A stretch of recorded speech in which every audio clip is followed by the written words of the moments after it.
Stekan atau perkawinan. Yang ini adalah batang asli kita buang.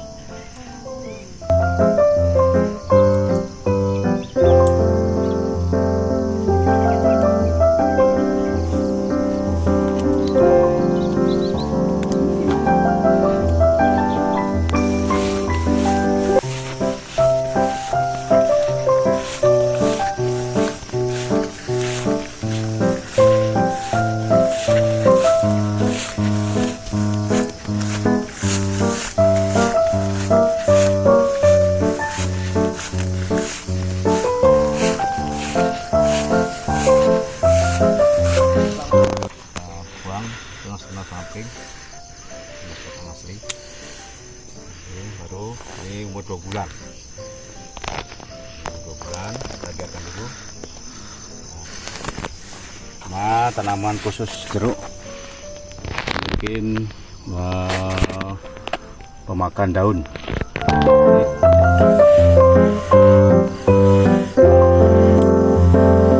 Satu tahun. 1 tahun maka kita tetap penyangan, belum kita tunas, masih kita bentuk batang. Pertumbuhan biar naik dulu semuanya, baru nanti kita pilah-pilah.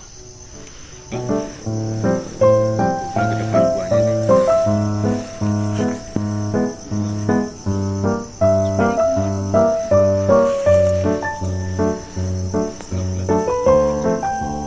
Kita alaskan pemupukan antara melingkari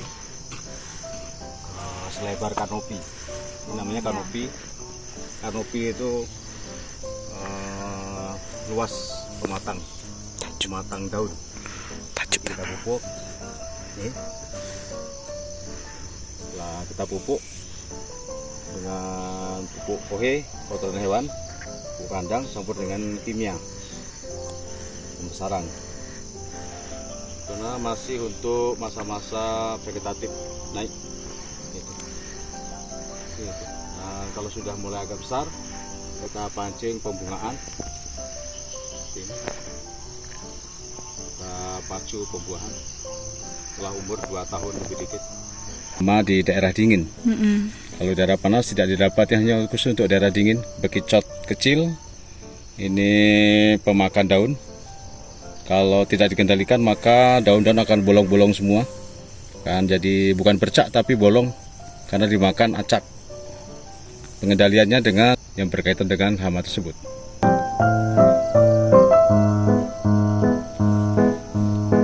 Tapi dengan dosis standar, tidak boleh melebihi dosis karena nanti dia akan menjadi resisten, kebal, sehingga nanti pertumbuhan berikutnya lebih parah.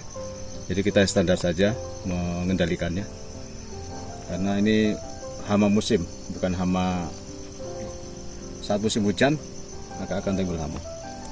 Ini dibuang ranting-ranting mati.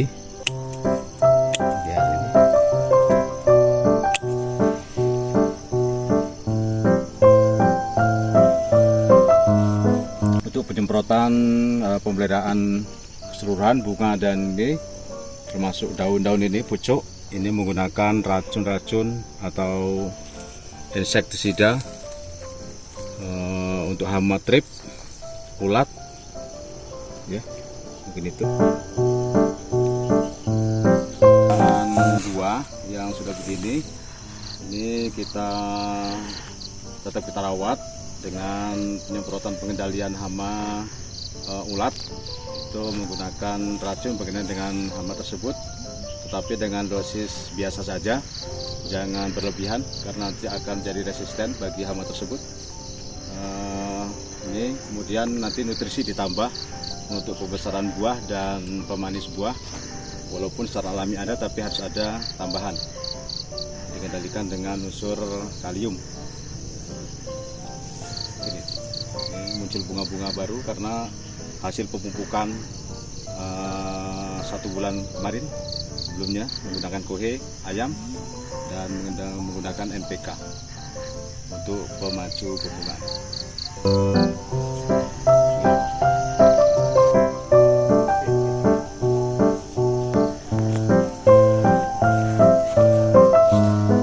Perawatan itu bukan hanya dari hama, tapi juga dari pertumbuhannya mesti kita jaga, kita rawat model pertumbuhannya supaya nanti tidak dia berkembang tinggi sehingga kita menyusahkan perawatan atau pemetikannya.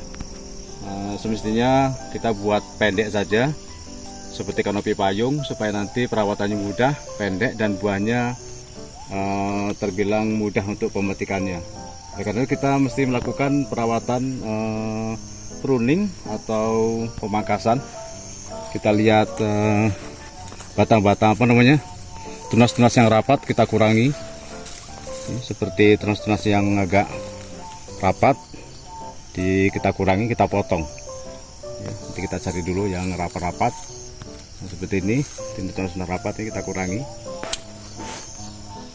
Caranya begini, menggunakan gunting, mereknya masing-masing, kesukaan saja. Ini, dan kita kurangi ranting-ranting tinggi ini supaya pertumbuhannya tidak terlalu tinggi. Kita tidak boleh sayang-sayang dalam pemeliharaan seperti ini karena ini mempengaruhi pertumbuhan berikutnya. Kita potong-potong saja supaya pertumbuhannya baik dan tidak buang-buang asupan yang mestinya bisa dikonsumsikan untuk pembuahan. Ini bisa kita ini kan seperti ini, ajur-ajur tinggi kita potong. Ini tunas-tunas matanya kita seperti ini. Ini batas tunas mata baru, ini seterusnya ini. Nah, ini kita potong seperti ini. Oke, begitu. Pemeliharaan buah tentunya banyak juga kendala. Jadi kendala para petani untuk tanaman buah jeruk itu adalah di serangan lalat buah. Tapi itu bisa diantisipasi dengan penyemprotan untuk mengusir lalat buah. Karena inang daripada ulat itu sebenarnya lalat buah. Ini kalau menurut dari ilmu proteksi tanaman sedemikian itu. Kemudian seandainya tidak mati ulat tersebut, maka dia akan berinang di buah tersebut pembesarannya, sehingga apabila tidak mati dia akan terus melakukan perusakan dari isi buah tersebut. Jadi lama-kelamaan dia akan merusak imunitas dari buah tersebut sehingga buah mudah jatuh. Mungkin itu dari kondisi lapangan yang terjadi. Untuk pemetikan buah jeruk ini sebetulnya tidak ada aturan khusus, tetapi akan lebih baik saja kita menggunakan gunting seperti ini pemetikannya. Kita lihat ini dengan begini. Kenapa demikian? Karena supaya pertumbuhan mata tunasnya ini bagus. Jadi nanti tidak acak. Tetapi kalau kita petik langsung begini, ini seperti ini, sebetulnya nggak masalah. Cuman hanya saja nanti dia akan menimbulkan masalah baru, di mana pertunasannya tidak rata. Nah, seperti ini bisa kita potong. Dan ini contoh-contoh pertunasan tidak rata seperti ini. Ini akibat pemetikan tidak menggunakan gunting, mestinya kita potong saja. Supaya nanti dia keluar mata 3. Seperti ini. Ini keluar mata 3. Mungkin itu dari segi cara pemetikannya akan lebih baik saja. Tidak wajib, akan lebih baik. Maaf. Nah, ini hasil dari buahnya cukup menggiurkan untuk membudidayakan tanaman jeruk BW asal Lampung Timur. Salam sukses dari petani jeruk Desa Turgejo, Kecamatan Kepoetan, Kabupaten Kepahayang. Ini adalah tahun keempat masuk tahun kelima. Sudah akan konsentrasi pembuahan. Sukses. Dan untuk setelah pemeliharaan dan segala macam sudah dilakukan, maka tiba saatnya pada sesi pemasaran dari hasil buah perkebunan kita ini, yaitu kita pasarkan di lingkungan masyarakat kita. Karena buah ini rasanya manis, walaupun masih hijau tapi sudah manis, apalagi sudah kuning seperti ini, jadi masyarakat sangat menyukai. Jadi kita tidak sulit dalam pemasarannya. Untuk skala menengah kita bisa di masyarakat, bisa kita ecer, bisa kita ke pasar tengkulak, bisa kita ke juga pengepul di gudang-gudang. Jadi untuk pemasaran untuk BW ini, jeruk BW ini sangat menjanjikan dan memberikan daya manfaat besar bagi para pembudidaya jeruk BW ini. Masih.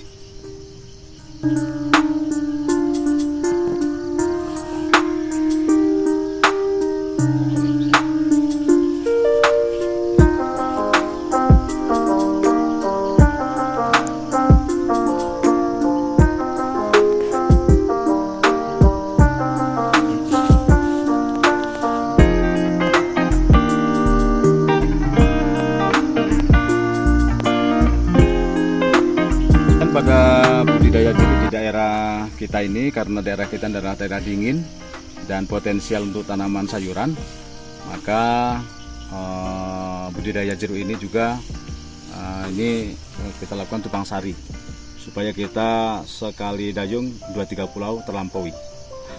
Mungkin jadi seperti disaksikan, ini ada tupang sari tanaman kol, mungkin juga sawi, mungkin bisa tanaman yang lainnya. Kalau dahulunya kita tupang sari dengan cabai yang dimulsa, jadi pemupukan sekaligus. Untuk mulsa itu menggunakan pupuk kandang dan pupuk kimia, sekaligus nanti bisa memupuk tanaman jeruk juga. Nah, kemudian potensi hasil untuk tanaman tupang sari ini sebanding dengan tanaman atasnya, tanaman jeruknya, karena biasanya lebih besar. Apalagi sekarang harga sayuran sedang melonjak, nah, jadi sangat menjanjikan untuk dilakukan tumpang sari. Bukan hanya kol dan ini, mungkin tomat, mungkin terong, mungkin yang lainnya. Tapi lebih baik untuk tanaman ini adalah kol, karena dia bisa menjadi vektor pengalih hama. Mungkin itu.